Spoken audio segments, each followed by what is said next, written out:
हारिस नवाज साहब हमें ज्वाइन कर रहे हैं। हारिस नवाज साहब, आपके वक्त का बहुत शुक्रिया। ये अहम मुलाकात होने जा रही है। फील्ड मार्शल सैयद आसिम मुनीर भी होंगे। आपसे मैं ये जानना चाहूँगा कि इस मुलाकात की आप अहमियत कितनी समझते हैं और इस मुलाकात के बाद क्या पाक अमरीका जो ताल्लुकात हैं वो एक नई समत की जानिब गामजन हो जाएंगे?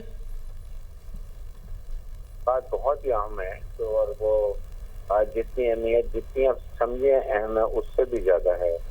और ख़ास तौर पे मार्के हक के बाद जिस तरीके से फील्ड मार्शल सैयद आसिम मुनीर ने पूरी कौम को यकजा कर किया और उसके बाद प्लानिंग और एग्जीक्यूशन एंड फायरिंग कमांड से दुश्मन के 6 से 8 घंटे में घुटने टेक दिए और फिर अमेरिका भागते हुए गए सीज़फायर के लिए।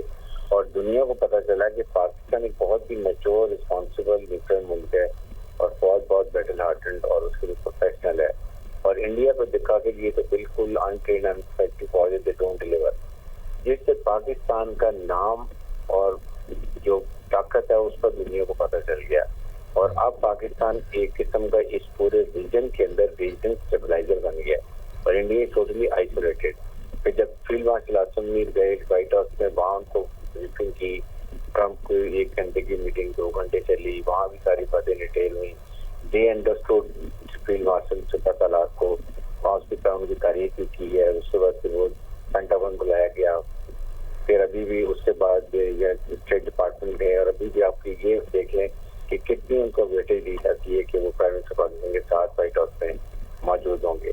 तो इसको देखा जाए तो अमेरिका पाकिस्तान की बहुत कदर के नजर देखते हैं कि ये मुल्क वाकई ही एक ट्रस्टफुल है, डिपेंडेबल है और डिलीवर करता है जो भी काम कीजिए। चाहे आप टेररिज्म की बात कर लें, चाहे आपको उनकी जो आपकी एक्सपेक्टेशन थी, तो उसकी वजह से अब ये इस मुलाकात के बाद तो और ज्यादा बढ़ जाएगा। जब आई एम श्योर कि prime minister Pakistan field marshal Asim Munir अपना होमवर्क करके गए होंगे कि हमने कौन कौन से टॉकिंग पॉइंट्स हैं, खासतौर पर कश्मीर का प्रॉब्लम है वो हाईलाइट करेंगे। कश्मीर न्यूक्लियर क्रैश पॉइंट है और तो हमने खुद करके मिसाल इसलिए की तैयार था, वो बताएंगे कि आप इसको कश्मीर को यूनाइटेड नेशन की करारदाद के मुताबिक इस मसले का हल करें ताकि इस रीजन में अमन कायम हो। फिर इंडिया की बात की जाएगी कि इंडिया किस तरीके से प्रॉक्सीज को यूज कर रहा है, टीटीपी को, बीएलए को, बीएलएफ को, मजीद ब्रिगेड को, उसके बाद टीटीपी के साथ आईएस रफ्तान ग्रुप को अफगानिस्तान में पाकिस्तान डिस्टेबलाइज कर रहा है, उसका जिक्र किया जाएगा।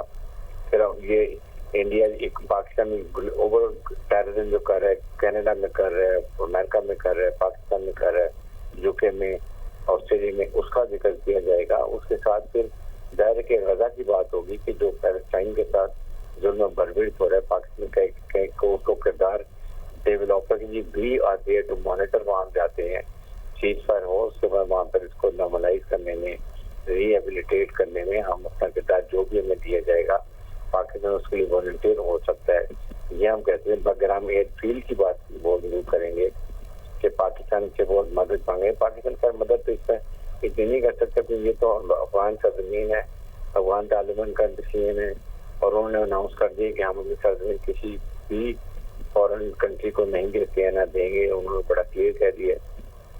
इसके बाद पाकिस्तान में ट्रेड की बात करेगा, लेकिन जिस वो डिटेल में लॉजिक से बात की जाएगी वो एक्चुअली उनको स्ट्राइक करती है ट्रंप को कि ये पाकिस्तान बहुत ही लॉजिक से अपनी डेलिब्रेशन से बात करता है और वो डिपेंडेबल है, नॉट लाइक इंडिया जो एक वो अपने उस दौरान में जब ताल्लुकात अमेरिका से भी रखे हुए हैं, रशिया से भी और ले रहा है, उसको रिफाइन करके बहुत महंगे दामों बेच रहा है। उसके बाद वो बाकी ममालिक से भी ताल्लुक रखे हुए हैं, हर एक से लड़ाई भी करता है, बताता भी नहीं है। ये चीजें अमेरिकन को बड़ी तकलीफ से पता चली है। उसके बाद ईरान से भी उन्होंने ताल्लुकात रखे हुए थे, ऑयल उनसे भी सस्ता लेते रहे हैं। और उसके बाद जब अभी उन्होंने अमेरिकन ने वहाँ भी बंद कर दी जो ऑयल सस्ता लेते वो भी सैंक्शन लगा दिए। तो I think they very not, उनकी एरोगेंस जो थी उसके ऊपर बहुत नाराज हैं कि उन्होंने बार बार कहा कि अमेरिका ने कोई ताल्लुक चुना नहीं कराई है। ये सारी चीजें अमेरिका दूर हुआ, पाकिस्तान ने गॉट वेरी क्लोज।